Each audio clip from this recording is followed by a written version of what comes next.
ओम शांति। आज 5 नवंबर 2024 के महावाक्यों के मनन चिंतन में प्यारे मीठे बाप दादा ने कहा कि जो ड्रामा की श्रेष्ठ नॉलेज सिर्फ और सिर्फ हम बच्चों के पास है। तो ड्रामा हूबहू रिपीट होता है। इसके लिए एक थोड़ा सा अनुभव, मेरा ये पर्सनल अनुभव है मुझ आत्मा का। आप आत्मा भाइयों का भी रहा होगा किसी न किसी का, कि जब हम ज्ञान में नहीं थे तब कभी कभी ऐसा लगता था, महसूस होता था कि ये सीन हुआ हुआ पड़ा है, ये देखा हुआ है सीन। यानी कि जो घटना घट रही होती थी वो ऐसे लगता था कि जैसे रिपीट हो रही है, बिल्कुल सेम टू सेम। और पूरे जीवन काल में हुआ, कईयों बार हुआ। ये नहीं कि बहुत ज्यादा होता है, बहुत कभी कभी रेयर होता था। तब ये सोचते थे भाई ये कैसे लग रहा है ऐसा कि ये रिपीट हो रहा है, ये तो सब देखा देखा सा लग रहा है। जैसे किसी चीज का, आने वाली चीज का सपना आ रहा है पहले, बार बार बार बार, और फिर जब वो रिपीट हो रही है तब लगता है कि अरे ये तो सपने में पहले देख चुके हैं। वो सपने में तो नहीं, वो एक्चुअल में हमारी आत्मा में ये सारा ड्रामा हूबहू भरा हुआ है और वो रिपीट हो रहा होता है। तो कभी कभी वो क्षण, उस वक्त क्या होता है वो तो नहीं पता, पर ऐसा होता है महसूस कि हाँ ये रिपीट हो रहा है। तो ये पुरुषोत्तम संगम युग पे सिर्फ हम ब्राह्मण बच्चों को ही ज्ञान है कि ये ड्रामा हूबहू रिपीट होता है। ये बहुत वंडरफुल, बहुत गहरी बात है। क्योंकि अगर हमें इस ड्रामा के पट्टे पर, जैसे वरदान में था ना कि स्वयं पे निश्चय, बाबा पे निश्चय, ब्राह्मण परिवार पे और ड्रामा पे निश्चय, तो हम ज्यादातर बच्चों को बाबा पे और स्वयं पे, हम दो ही चीजों पे फोकस करते हैं। जबकि ड्रामा पे निश्चय, तो ब्रह्मा बाबा ने और मम्मा ने इस ड्रामा को ढाल बनाया। उससे पुरुषार्थ करना सहज हो जाता है, क्योंकि हम पुरुषार्थ कर रहे होते हैं बाबा की श्रीमत पर। बाबा ने आज की मुरली में भी कहा कि आसान नहीं है, सहज नहीं है। किसी बच्चों को, कई कई बच्चों को सहज नहीं लगता यहाँ पुरुषार्थ करना। वर्षा सबको मिलेगा, पर जब उच्च पद पाने के लिए आगे बढ़ा जाता है तो माया के बड़े विघ्न आते ही आते हैं, सभी को आएंगे ही आएंगे। ब्रह्मा बाबा को सबसे ज्यादा आए। तो सबको पता है यज्ञ में क्या क्या हुआ। बाबा उनके रथ में आए, हर कल्प कल्प उनके रथ में आएंगे। तो ब्रह्मा बाबा को खुशी हुई, पर बाबा कहते, ब्रह्मा बाबा शिव बाबा को हंसी कुड़ी में, मैं तो कई बार, एक कहावत सी कहते हैं कि फंस गया, ब्राह्मण बेचारा चलते चलते रास्ते में फंस गया। तो कितना विरोध हुआ। उनके सगे संबंधी, परिवार वाले, यार दोस्त, रिश्तेदार, उनका रुतबा था।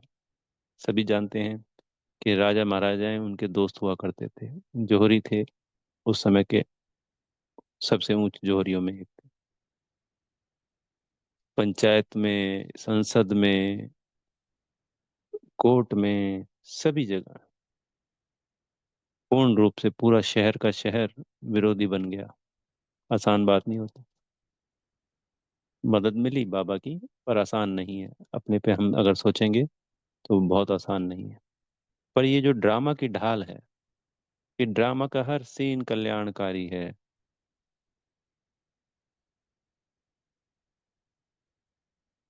हर बात में कल्याण समाया हुआ है।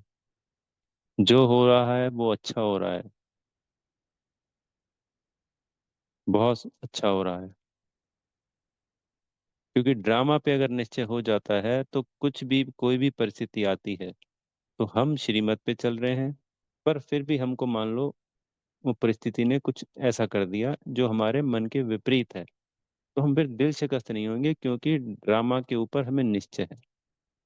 क्योंकि अगर हम दिल शिकस्त हो जाते हैं तो फिर क्या होता है, स्वयं पे संशय कि मैं नहीं कर सकता, मेरे से नहीं होता।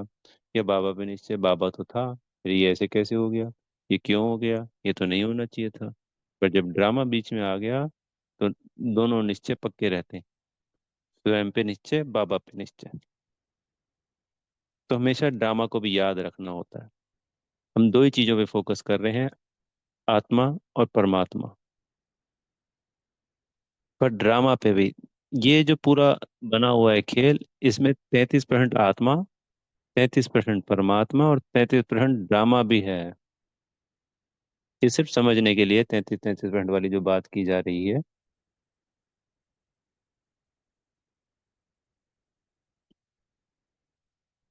चाहे वो ये कह सकते हैं कि भाई 40-40 और 20% है, एक समझने के लिए बात है, कितना भी है। पर 100 तो तभी होगा ना, जब हम उस ड्रामा को अटैच करेंगे अपनी बुद्धि में। तो ब्रह्मा बाबा के सामने अनेकों अनेक पेपर आए, अनेकों अनेक बातें आई, मम्मा के सामने भी आई। यज्ञ की संभाल करना आसान बात नहीं है। पहले शुरुआत में 350 बच्चे थे, फिर बढ़ते बढ़ते ये हजारों में हो गए, और अनेकों बातें उनके सामने आती थी, तो ड्रामा को ढाल बनाई जाती थी। तो हम सबको भी ये जो ड्रामा हूबहू रिपीट हो रहा है, क्योंकि अंत में हमारी विजय निश्चित है। आज की मुरली में कहा बाबा ने कि हम हर कल्प कल्प के विजयी बने हैं, तो इस कल्प भी विजयी बननी है। अंत भला सब भला, तो हमें पता है हमारी विजय होनी ही होनी है, हमारा राजधानी स्थापन होनी ही होनी है, हमें संपूर्ण संपन्न बनना ही बनना है। तो हमें अपना पुरुषार्थ करते जाना है। जो प्राप्तियां हो रही हैं वो कई बार नजर नहीं आएंगी, क्योंकि वो अभी हमें नहीं मिलने वाली सर प्राप्तियां। अभी तो सिर्फ बाबा ने कहा खुशी मिलती है, जो हम कर्म करते हैं तो हम हर वक्त खुश रहते हैं, उमंग उत्साह में रहते हैं।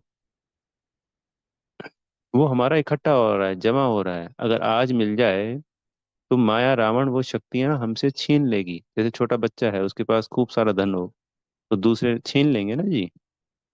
तो ऐसे ही वो गुण शक्ति संभालने के लिए हमारे ये पेपर्स आते हैं या परिस्थितियां आती हैं, फिर हम इसमें शक्तिशाली बनते हैं, तो फिर उस गुण और शक्ति के अधिकारी बन जाते हैं। तो जैसे जैसे ऐसे हम अधिकारी बनते जाएंगे, तो फिर हमारी चढ़ती कला उड़ती कला बनती जाएगी। थोड़ा समय जरूर लगता है किसी भी चीज को। एक आम के पेड़ को भी आम का फल देने में 5 साल लगते हैं। तो ये तो पूरे कल्प की बात है। अगले 21 जन्मों की तो राजाई मिल रही है। 63 जन्मों के किए हुए विकर्म, कितने विकर्म हुए होंगे, सोचने वाली बात है। हर रोज विकर्म होते हैं। देह भान में आना ही अपने आप में एक सबसे बड़ा विकर्म है। तो उसमें किए गए, भगवान की कितनी गलानी कर दी, अपवित्रता, क्रोध, लोभ, झूठ, इसके आधार पर कितने विकर्म होते हैं।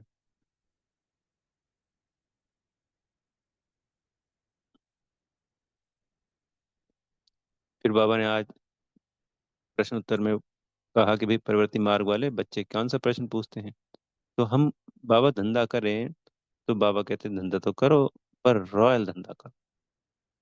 यानी कोई भी धंधा करें, पर बाबा ने जो मना किया, शराब, सिगरेट, बीड़ी, किसी भी प्रकार का ऐसा, और भी कोई ऐसे धंधे जिसमें, मान लो, बाबा का नाम खराब नहीं होना चाहिए। ये तो हो गए शराब बीड़ी, ये तो एक्यूरेट है, हमें पता है। ये तो बाबा ने कहा इससे ना विकारों की वो होती है, खींच होती है।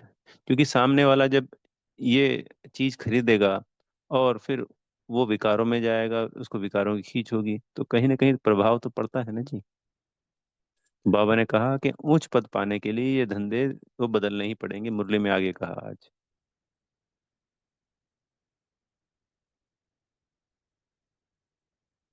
पर ऐसे धंधे भी नहीं कि बहुत ज्यादा 2 नंबर के हैं, बहुत पैसे की हबच है, दूसरों को नुकसान पहुंचा रहे हैं, झूठ फरेब पाखंड कर रहे हैं। आटे में नमक मिसल सब जायज है, पर सब कुछ ही गड़बड़ कर दें वो गलत है। संपूर्ण बेईमानी हो जाए, नाम खराब हो, अपने साथ साथ फिर बाबा के भी होगा।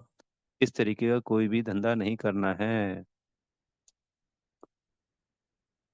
क्योंकि बाबा ने को मुरली में कहते हैं कि 2 रोटी पेट को चाहिए, एक पाव रोटी आटा। तो सिंपल जीवन जीना है, लंबी चौड़ी प्लानिंग नहीं करनी है। संगम युग के बारे में बताया बाबा ने, ये संगम युग एक्यूरेट है। कितने वर्ष का है, 100 वर्ष का, जिसमें से 89 वर्ष जा चुके हैं। हम बाबा के बच्चे हैं, ये मुरलियां स्वयं बाबा चला रहे हैं। तो हमारी बुद्धि में अब रच बस जाना चाहिए कि अब हमारी जीवन 11 वर्ष की है। यानी किसी को कोई बीमारी हो जाती है, डॉक्टर कहता है कि भाई अभी ये इतने समय रहने वाला है, तो उसका जीवन जीने का तरीका बदल जाता है, जैसे पहले जी रहा था वैसे नहीं जिएगा। ऐसे ही हमारी कोई लंबी चौड़ी प्लानिंग नहीं होनी चाहिए 50-100 साल की, बच्चों की, पोते पोतरियों की लंबी चौड़ी।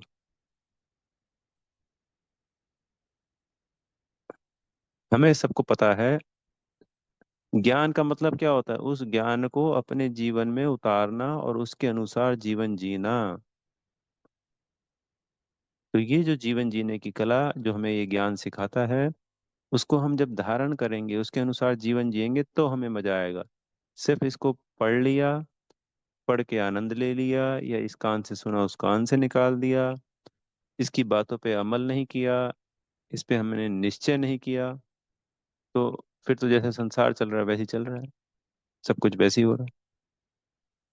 तो अगले 11 वर्षों तक हमें घर गृहस्थी में रहते हुए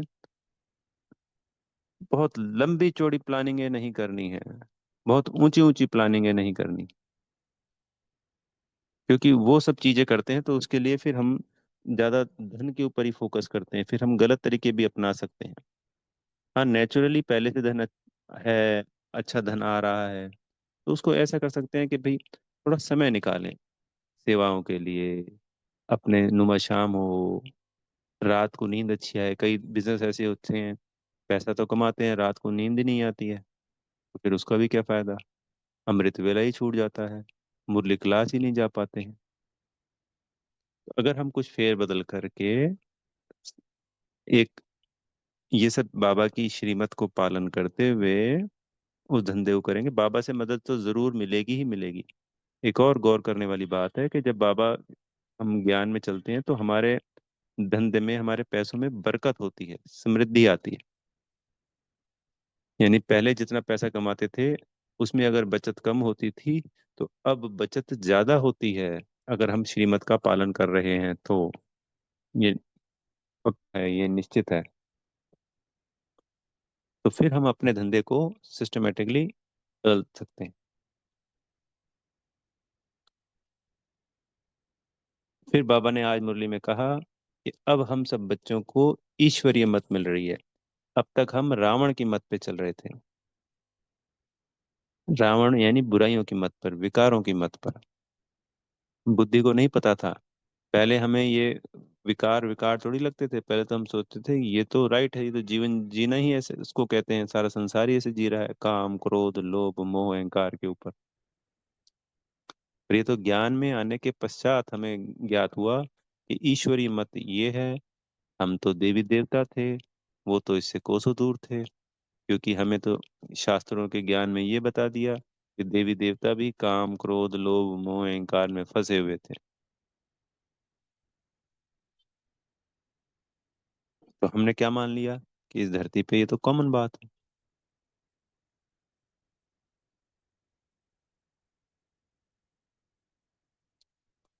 जब हम इस श्रीमत पर पुरुषार्थ करते हैं तो माया का अपोजिशन तो होगा ही होगा, उसमें कुछ नहीं करना है, चुप रहना है। मुख्य बात है, हर बात में चुप रहना है।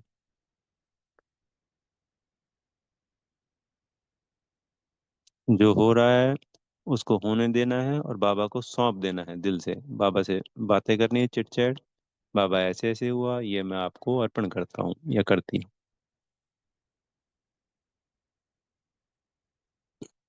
बाबा फिर जिम्मेवार बन जाता है। जब वो हो रही होती है परिस्थिति, तब भी हमें बाबा की याद में रहना है। बाबा टचिंग देंगे हमें, उस परिस्थिति में हमें क्या करना है। तो इस ईश्वरीय मत पर चल करने हैं,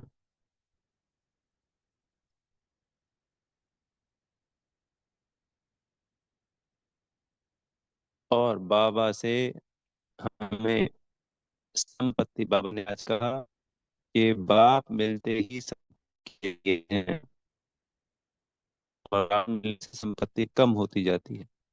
तो संपत्ति कौन सी, सियां, खजाने, वरदान, आतंक होते हैं, शुद्ध बात नहीं है। मन में जो व्यर्थ नेगेटिव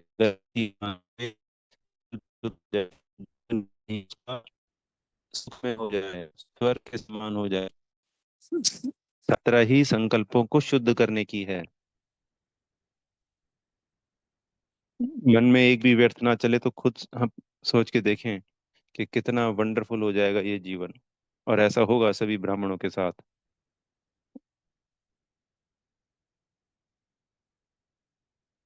तो जब बाबा मिलते हैं तो हमें 21 जन्मों के लिए स्थूल धन और सूक्ष्म धन मिलता है। वैसे बाबा ने बताया है कि अभी कल परसों की मुरली में भी था और अनेकों मुरली में आया है कि 55 से 60 जन्मों तक लगभग लगभग सुख रहता है। क्योंकि द्वापर का दुख आटे में नमक के बराबर है, यानी पूरा आटा सुख है और नमक के बराबर दुख है। चाहे वो मनसा वाचा कर्म ना है, और चाहे वो तन मन धन से है। तन का दुख भी ना के बराबर, मन का दुख भी ना के बराबर, और धन का दुख भी ना के बराबर। ये हम सभी जानते हैं कि लास्ट के 1000 सालों में, वही 4000 सालों में लगभग 55 60 जन्म हो जाते हैं। और उसके अंदर भी अगर हम 1000 साल की भी बात करते हैं तो लास्ट के 200 300 सालों में ही कोई थोड़ा ज्यादा दुख की हमें महसूसता होती है। क्योंकि भगवान के बच्चे हैं, भगवान की श्रीमत पे चलते हैं, पुरुषोत्तम संगम युग पे। तो भगवान अपनी तरफ से ऐसे न ऐसे रास्ते निकालते हैं, यानी बाबा हमारे, चाहे वो परम धाम में रहते हैं, फिर भी हमें अनंत प्राप्तियां कराते रहते हैं कि बच्चों को कम से कम दुख की प्राप्ति हो। पर इतना डिटेल में कभी बाबा बताते नहीं हैं, ना ही बताएंगे। ये तो स्वयं के अपने अनुभवों की बात है, हमारे अपने जीवन के अनुभवों की बात है। आज अंतिम जन्मों में भी हम सब अच्छे अच्छे हैं, ठीक ठाक है, बहुत बढ़िया हैं। ठीक है, ऊपर नीचे होता है, पर 63 जन्मों का बोझा भी बहुत ज्यादा होता है। फिर आज वरदान में कहा कि बुराई में भी अच्छाई का अनुभव करने वाले निश्चय बुद्धि बेफिक्र बादशाह भव। तो ये स्लोगन हमेशा याद रहे, जो हुआ अच्छा हुआ, और जो हो रहा है अच्छा हो रहा है, और जो होने वाला है वो बहुत अच्छा होने वाला है। अगर इस पे हम अचल अडोल हो गए तो फिर बेफिक्र हो गए ना, क्योंकि सब कुछ हमारे लिए अच्छा हो रहा है। यहाँ पे ड्रामा की ढाल आ गई। अभी हम ड्रामा की बात कर रहे थे ना, बाबा ने आज कहा, क्योंकि ड्रामा में जो कुछ हुआ अच्छा हुआ, जो हो रहा है अच्छा हो रहा है। तो अगर हमें ड्रामा पे निश्चय हो गया कि ये ड्रामा बिल्कुल कल्याणकारी ही है, मैं आत्मा बिंदी कल्याणकारी, बाबा बिंदी कल्याणकारी, और ड्रामा बिंदी कल्याणकारी, तो इस पे जब निश्चय हो जाएगा तो हम बेफिक्र बादशाह हो जाएंगे, क्योंकि हमें सब कुछ ठीक लगेगा। अभी हम क्या सोचते हैं, ये ऐसे गलत हो गया, ये वैसे गलत हो गया, मैंने ऐसे गलत कर दिया, उसने ऐसे गलत कर दिया। सामने वाले आत्मा भी निर्दोष, मैं आत्मा भी निर्दोष। जो भी परिस्थितियां हो रही हैं, चाहे कुछ भी हो रहा है, तन मन धन से कुछ भी हो रहा है, स्वयं से, किसी सामने वाली आत्मा से, सब में सिर्फ और सिर्फ कल्याण है, सब अच्छा ही अच्छा हो रहा है। तो हर बात को सिर्फ अच्छाई में देखें, हर बुराई में भी अच्छाई देखें। एक भक्ति में भी कहावत है कि जो होता है अच्छे के लिए होता है, ये है ना भक्ति में कहावत। भगवान जो करता है अच्छे के लिए करता है। जो लोग भक्ति में भी इस निश्चय पे हमेशा अचल अडोल रहते हैं, वो हमेशा बेफिक्र रहते हैं, हमेशा संतुष्ट रहते हैं, हमेशा खुश रहते हैं। तो सोचो, हम तो भगवान के बच्चे हैं, हमें तो सारा ज्ञान मिल गया है, और हमें तो पता है कि अंत में होना ही अच्छा अच्छा है। फिर बाबा ने आज स्लोगन में कहा कि जो स्वयं का और दूसरों का रिगार्ड देते हैं वह उनका रिकॉर्ड सदा ठीक रहता है। तो स्वयं को भी रिगार्ड देना है, कभी दिल शिकस्त नहीं होना है, कोसना नहीं है, प्रायश्चित करना है, पर अपनी गलती को बदलने के लिए, उस कमी कमजोरी को छोड़ने के लिए 1 सेकंड का। ऐसा नहीं उस प्रायश्चित में डूब जाए और अपने आप को लो फीलिंग में लाते ही रहें। और दूसरों को भी खूब रिगार्ड देना है, और स्वयं को भी खूब रिगार्ड देना है। आत्मसम्मान और दूसरों का सम्मान पूरा पूरा। तो फिर हमारा रिकॉर्ड खराब नहीं होता। अच्छा, ओम शांति। बहुत बहुत धन्यवाद मेरे प्यारे मीठे बाप दादाजी का, आप सब आत्मा भाइयों का दिल से पद्मा पदम बार धन्यवाद। और बेहद की शुभकामनाएं कि स्वयं पे निश्चय, बाबा पे निश्चय, और ड्रामा पे संपूर्ण निश्चयधारी बन गए हैं, और सदा बेफिक्र बादशाह। ओम शांति।